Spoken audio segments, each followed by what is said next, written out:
Let's see what kind of hand we got here. No, I definitely have to mulligan this. Definitely have to mulligan this whole hand.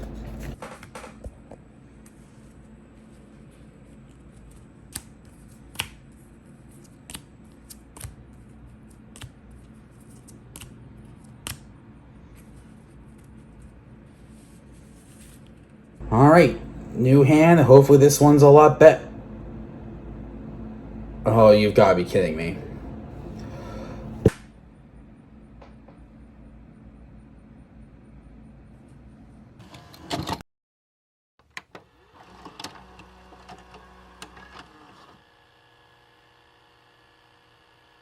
What's up, Illumineers? Welcome back to another Lorcana video, and today we are going to be talking about a certain gameplay concept that I think if we understand and sort of learn what it is and how to do it, then you'll find yourself having much more success in your games of Lorcana.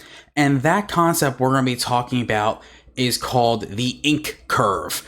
In other games, it could be known as the resource curve or the mana curve, but obviously because in Lorcana we use ink, we're going to call it the ink curve. So we're going to talk about what the ink curve is, what you need to do, and how to implement it in your gameplay so that you can find yourself having more success in your games and winning more games, hopefully.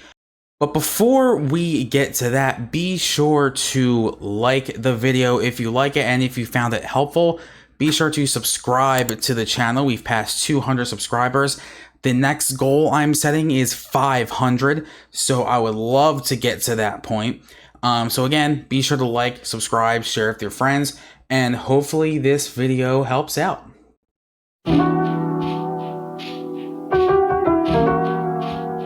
So what exactly is the ink curve? Now, we're going to kind of define this in a general kind of way that can be applied to multiple games that have some kind of resource system.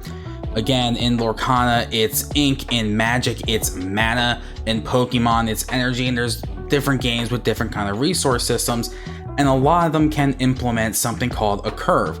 Now, a resource curve is a concept in which you manage and balance resources in the early, middle, and late stages of the game.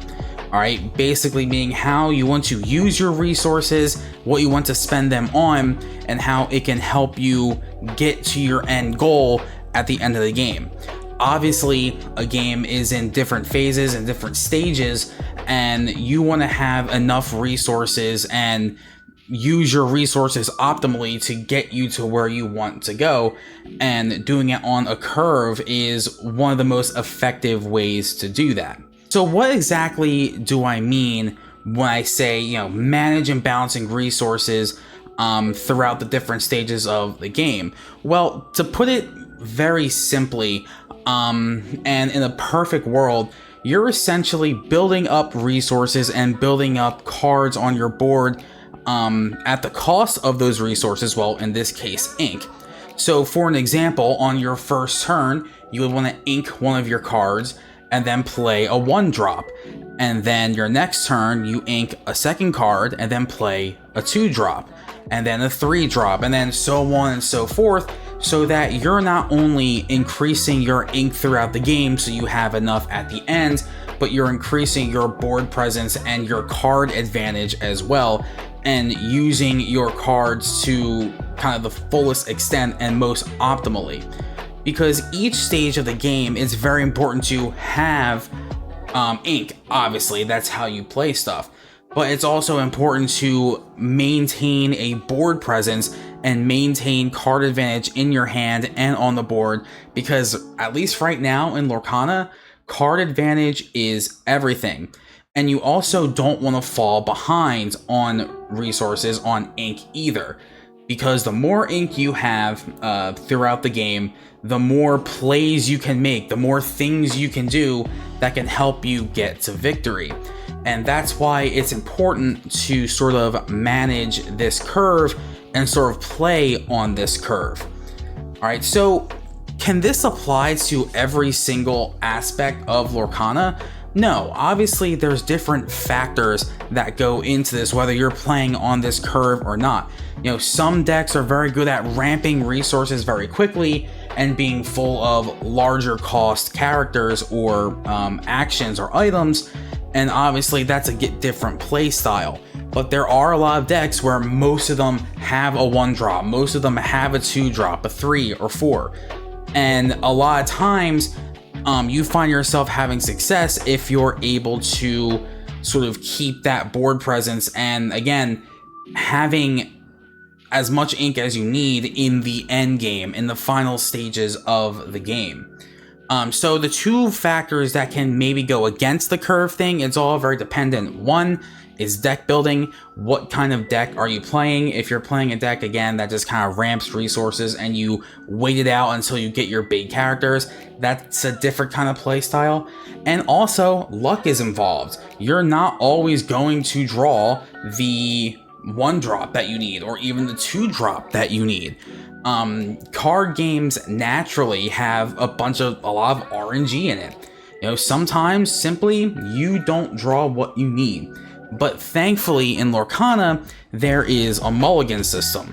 Obviously in this mulligan system, you can put as many cards as you want back in your deck, and you can draw up to the number of cards that you discarded. This is a great way to get rid of a bad hand and hopefully have a better chance at getting a good hand. So when it comes to the mulligan, what I would recommend is make sure you have enough inkable cards. You don't want to have an opening hand with, honestly, really any uninkable cards, because a lot of the uninkable cards, maybe except for some 1-drops, aren't really useful that early in the game, really. And hopefully you can draw them again at some point, because you can have 4 of any card in the deck. Like I said, there's obviously exceptions. If you have a 1-drop that's not inkable, that's usually a good thing to keep in your hand, especially if it's one of the really good 1-drops like Lilo or Maleficent. But you want to make sure you have as many inkable cards as possible in your hand. Another thing to try to mulligan for is, like we kind of just talked about just now, try to get at least one 1-drop or 2-drop in your hand. Again, the notable 1-drops are Sergeant Tibbs, Lilo, Maleficent, Pascal, the Goons, Simba. Really, any of these 1-drops, you want to have these 1-drops in your hand, because again, if you're inking a card and you're playing a card, no matter what that card is, you have a more advanced board than your opponent does at that point in time. Or if you're going second, you're at the very least either matching what your opponent did or having resources and a card on your board when they don't. So when you're doing the mulligan, I would highly recommend doing a mulligan for a 1-drop and try to get as many inkable cards as possible. If you can't find the 1-drop, then you have to wait on the 2-drop. That's not the worst thing in the world either. So here's kind of an example of a perfect turn that would go when you're playing on the ink curve. Let's say you draw your hands, you have you mulligan, you have a bunch of inkable cards. Let's start with an amber deck, because this is a very good example of this concept. You ink one of your higher cost cards, which, by the way, one thing I didn't mention, when you're inking cards, you want to ink either some of your higher costed ones that you can't use for a while, or if you have duplicates of certain cards that you don't need duplicates of. Having 2 of a certain 3 or 4-drop, it's pretty much okay to ink one of those. But anyway, you ink a card, and then you immediately play Lilo. All right, Lilo's on the board. You have your 2 lore, 1-drop, boom, there you go, easy. Your opponent goes, and assuming they don't have something like a fire the cannons or whatever, then your Lilo stays on the board. Next turn, again, you ink another card. Now you have 2 resources, 2 ink, to play your 2-drop. And the 2-drop that goes really well with Lilo is Simba, who has Bodyguard. All right, so now you're at 2 ink in your inkwell, and you have 2 characters on your board, one of which can quest for 2, the other protects the character that quests for 2, and you're kind of building up your board. And then next turn, as I'm sure you can guess, you hopefully can ink another card, and then play a card like Ariel that lets you get a song, hopefully.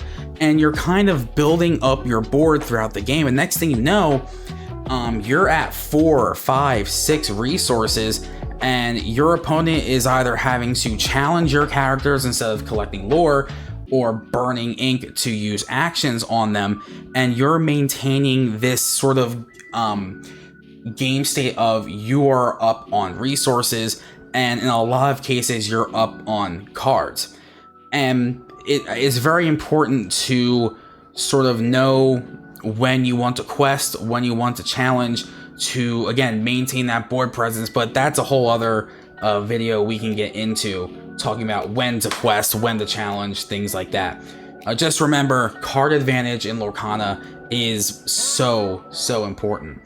So as we're getting to kind of this late game stage, you've been able to consistently ink cards. Hopefully you've drawn into some of your bigger cards or your shifts, and then next thing you know, you're able to do a lot more in your plays in the late game, which is massive. If you're able to do more than your opponent in the late stages of the game, as you're both getting closer to collecting 20 lore, then that puts you at such a big advantage.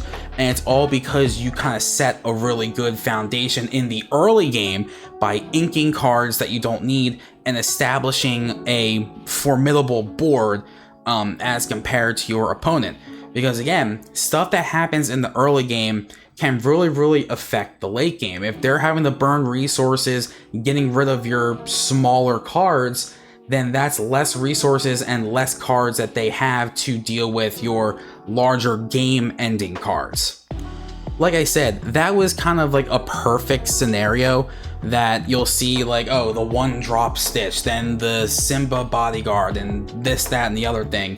And you can work with kind of like this curve concept, even if you don't have a 1-drop. If you have a 2, like a Flynn Rider or something like that, that's a really good 2-drop, then it doesn't mean that this concept is has completely collapsed. You know, it doesn't have to start with the 1-drop. It's just it's taking a little more time for your board to develop. But again, you want to make sure that you are using your resources, using your ink optimally and to the fullest extent, and getting the most out of what you have. You want to maintain card advantage on your opponent, and that can also go to not slamming everything down on the board at once. If you're playing kind of like a low cost mid-range deck and you play a bunch of your 1-drops on the board, next thing you know, grab your sword, boom, they're all gone. You want to give yourself as many options as possible to stay in the game without trying to feel like you're playing behind, feel like you're chasing your opponent. You want your opponent to chase you with your cards on the board, with the cards in their hand, and with all the cards in the inkwell. So this was kind of a introductory basic discussion about the ink curve and how you can implement that in your gameplay, and the benefits of it, and how even it might not always be applicable to you and your playstyle or whatever deck you built. This isn't the only way or the correct way to play Lorcana, but in a lot of different decks that have a lot of similar cost characters or items or actions or whatever, it's a very optimal way to play the game. And I just think it's a great way to, you need to practice it, and again, make the right decisions, what cards to mulligan, and again, sometimes luck is also involved. And there's really nothing you can do about that. That's just how card games work. So I hope that this was helpful. Let me know, have you tried playing with the ink curve? Have you heard of this concept before? If you've played other card games that have sort of a resource, mana, energy system, you've probably heard of the concept of a curve, but have you tried it in Lorcana yet? And have you had success with it? I would love to hear what you have to say in the comments. Again, if you like the video, please be sure to like it and subscribe to the channel. And Illumineers, I will see you on the next one. Later.